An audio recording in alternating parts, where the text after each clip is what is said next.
membimbing umat sepanjang hayat. Sekarang persaingan semakin ketat, harga kebutuhan makin meningkat.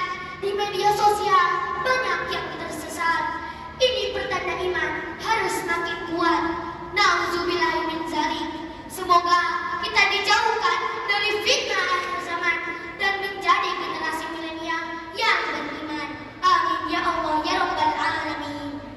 Yang terhormat Bapak dan Ibu Dewan Juri Lomba Ekspresi kelima, yang saya hormati Bapak Ibu pembimbing yang hadir pada acara ini, serta hadirin sekalian yang insya Allah dirahmati oleh Allah Subhanahu wa Ta'ala.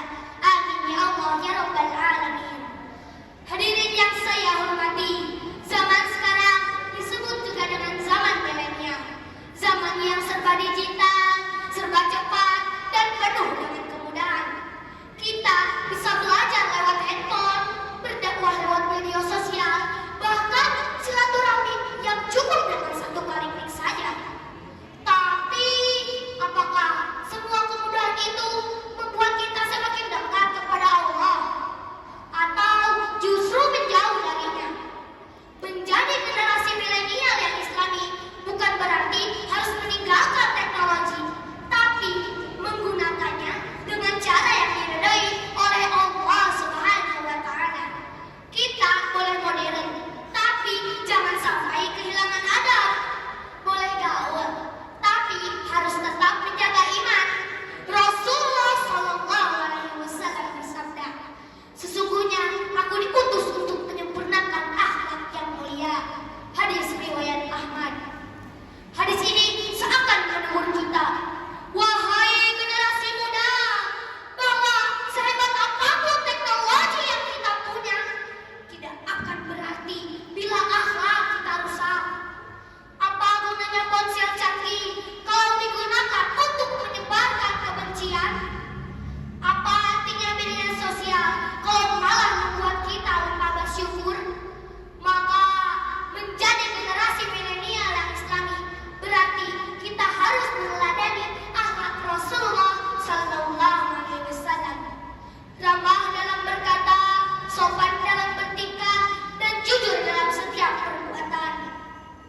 Hadirin yang berbahagia, Islam itu bukan agama yang ketinggalan zaman. Bahkan Islam selalu mendorong umatnya untuk berpikir maju. Asal kemajuan itu tidak menghapus daripada nilai iman. Untuk memenuhi hal tersebut, kita harus kuat dalam 3 hal penting. Pertama, kuat iman. Iman membuat kita tahu mana yang benar dan mana yang salah. Kalau ada yang mengajak ke hal negatif, cukup bilang, maaf ya, aku milenial yang islami, bukan milenial yang cuma cari sensasi. Kedua, kuat ilmu.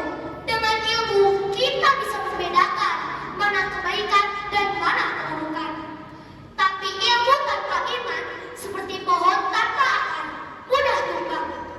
Ketiga, kuat amal dan akhlak. Karena iman tanpa amal ibarat lampu tanpa cahaya. Kita harus menunjukkan bahwa anak milenial juga bisa sopan, santun, dan dermawan. Hadirin yang berbahagia, Allah Subhanahu wa Ta'ala juga berfirman dalam Al-Quran surah Al-Asr, A'udzu billahi minasy syaithanir rajim. Bismillahirrahmanirrahim. Wal 'ashr innal insana lafi khusr illa allazina amanu wa 'amilus sholihati wa tawassaw bil haqq wa tawassaw bis sabr. Artinya, demi masa, sesungguhnya manusia itu benar-benar berada dalam kerugian, kecuali orang-orang yang beriman dan beramal soleh, serta saling menasihati dalam kebenaran dan kesabaran. Quran Surah Al-Asr ayat 1-3. Ayat ini sangat cocok untuk kita sebagai generasi muda masa